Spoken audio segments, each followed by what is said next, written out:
अस्सलाम वालेकुम, कैसे आप सब। उम्मीद करता हूँ सब ठीक होंगे। आज मैं आपको बच्चों के लिए इस्तेमाल होने वाला दूध जो फार्मूला मिल्क है, जो बाज़ार से आपको मिलता है, मोरिना का BF1 करके आता है, जो पैदाइश से पहले 6 महीने तक दिया जाता है, उसके बारे में आज आपको बताऊंगा कि उसके अंदर क्या क्या चीज़ें होती हैं, वो बच्चे को कैसे मदद करती हैं और इसके अलावा इसका नुकसान क्या है, कौन सा दूध आपको बच्चे को देना चाहिए। ये सारी बातें इस वीडियो में आपको बताऊँगा।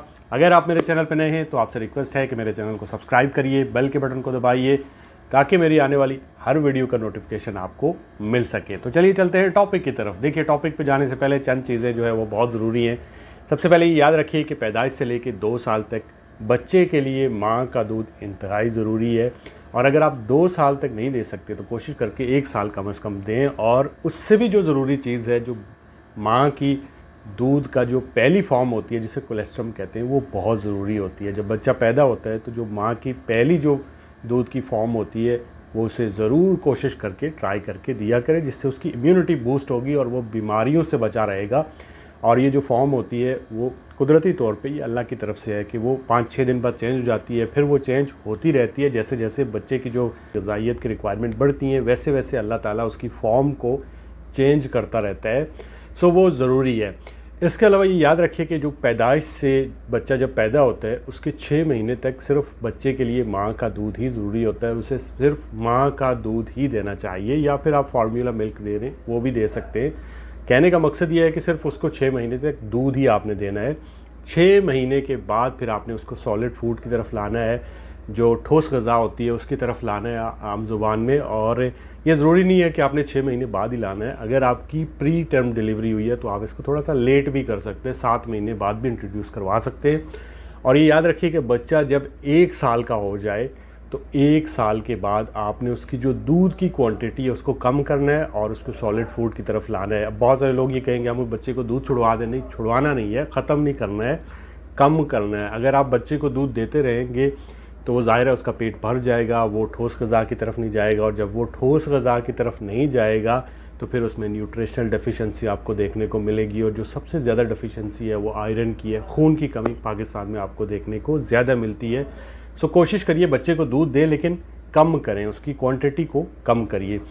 और ये जो दूध पिलाना है, जो ब्रेस्ट फीडिंग है, इसका सिर्फ बच्चे को फ़ायदा नहीं होता बल्कि माँ को भी फ़ायदा होता है। माँ में जो ब्रेस्ट कैंसर होता है, जो ओवेरियन कैंसर होता है, जो डायबिटीज़ टाइप 2 होती है, जो हाई ब्लड प्रेशर होता है, उसके होने के रिस्क बहुत कम हो जाते हैं। इसके अलावा माँ और बच्चे के दरमियान जो बॉन्डिंग होती है वो भी एक की फैक्टर हो सकता है। अब सवाल ये पैदा होता है कि अगर माँ जो है वो बच्चे को दूध नहीं पिला सकती, कोई मेडिकल कंडीशन है, या फिर दूध बन नहीं रहा, या बच्चा दूध पी नहीं रहा, या फिर बच्चे की उम्र जो है वो थोड़ी ज़्यादा हो गई है, जैसे 2 महीने का हो गया, 3 महीने का हो गया, और वो जो दूध है माँ का वो उसके लिए काफ़ी नहीं है, तो आपको साथ में फार्मूला मिल्क ऐड करना पड़ेगा ताकि बच्चा चिड़चिड़ा ना हो जाए, बच्चा रोए ना, और उसकी जो ग़िज़ाइयत है वो पूरी हो सके, जो ग़िज़ाइयत की रिक्वायरमेंट है वो पूरी हो सके।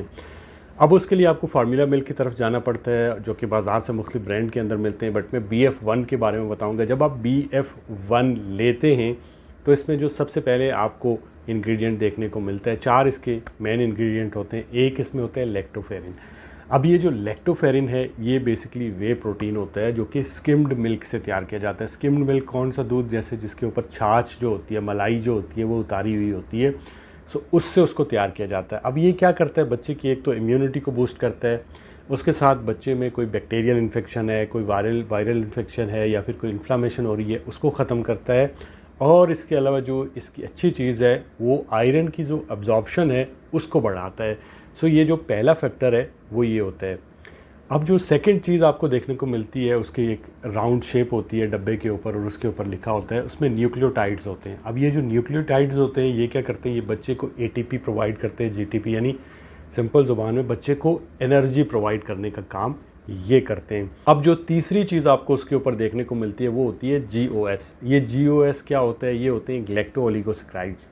ये बेसिकली प्रीबायोटिक्स होते हैं जो कि प्रोबायोटिक्स को बनाते हैं। मतलब ये है कि अच्छे वाले सिंपल ज़ुबान में जो बैक्टीरिया होते हैं उनकी ग्रोथ को बढ़ाते हैं आपकी गट की हेल्थ के अंदर। यानी बच्चे की जो गट होती है, जो सिंपल ज़ुबान में जो आंतें होती हैं, वहाँ पे जो अच्छे वाले बैक्टीरिया उनकी अफजाइश को बढ़ाते हैं अच्छी उर्दू में। अच्छा, इसके अलावा जो है ये लेग्जेटिव का काम भी करते हैं। मतलब ये है कि बच्चे को जो स्टूल होता है उसको सॉफ्ट करता है, और बच्चे को जो स्टूल करने में, जो पू करने में उसको प्रॉब्लम होती है वो नहीं होती, यानी स्टूल जो होता है वो उसका सॉफ्ट हो जाता है।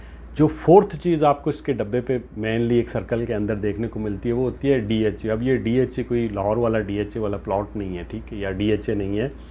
ये DHA जो होता है वो ओमेगा 3 फैटी एसिड होते हैं, डिकोसा हेक्सोनिक एसिड इसको कहते हैं। ये ओमेगा 3 फैटी एसिड क्या करते हैं, बच्चे की हार्ट की हेल्थ के लिए अच्छे होते हैं। और इसके अलावा क्या होता है कि ये जो ब्रेन की डेवलपमेंट होती है बच्चे की, उसके लिए ज़रूरी होते हैं। सो इसमें ये भी ऐड किया होता है। इसके अलावा इसमें क्या होता है, विटामिन A होता है, विटामिन B होता है, विटामिन C होता है, विटामिन D होता है, विटामिन E होता है, विटामिन K होता है, सारे ये विटामिन होते हैं। अगर हम इसके अंदर मिनरल्स की बात करें तो मिनरल में भी आपको कैल्शियम मिलेगा, पोटाशियम मिलेगा, मैग्नीशियम मिलेगा, आयरन मिलेगा, जिंक मिलेगा, ये सारी चीज़ें इसके अंदर, फोलिक एसिड उन्होंने डाला हुआ है, ठीक है तो ये ज़ाहिर है जो है वो मसनूई है, लेकिन ये सारी चीज़ें उन्होंने ऐड की हुई हैं। ये तो थे चंद इसके फ़ायदे। अब हम ज़रा इसके साइड इफ़ेक्ट की बात करते हैं। देखिए, जब भी आप किसी को ये बोलेंगे कि मैं अपने बच्चे को फार्मूला मिल्क दे रही हूँ या डब्बे का दूध दे रही हूँ सिंपल ज़ुबान में, वो झट से आपको बहुत सारे इसके नुकसान बताएगा। लेकिन जब आप उससे अगला सवाल करेंगे कि मुझे इसका कोई अल्टरनेटिव बता दें चलें, तो उसके पास कोई जवाब नहीं होता। या फिर बड़े बुज़ुर्ग जो हैं आपको बोलेंगे बच्चे को गाय का दूध पिला लो, बकरी का पिला लो, भैंस का पिला लो। लेकिन ये याद रखिए, अगर आपका बच्चा 1 साल से कम है तो ये बिल्कुल भी रिकमेंडेड नहीं है। पाकिस्तानी लोग सोच रहे होंगे कि ये शायद पाकिस्तान में ऐसा नहीं है, यूके से अगर कोई देख रहा है तो वो भी कमेंट में लिख सकता है। किसी भी जगह पे रिकमेंडेड नहीं है।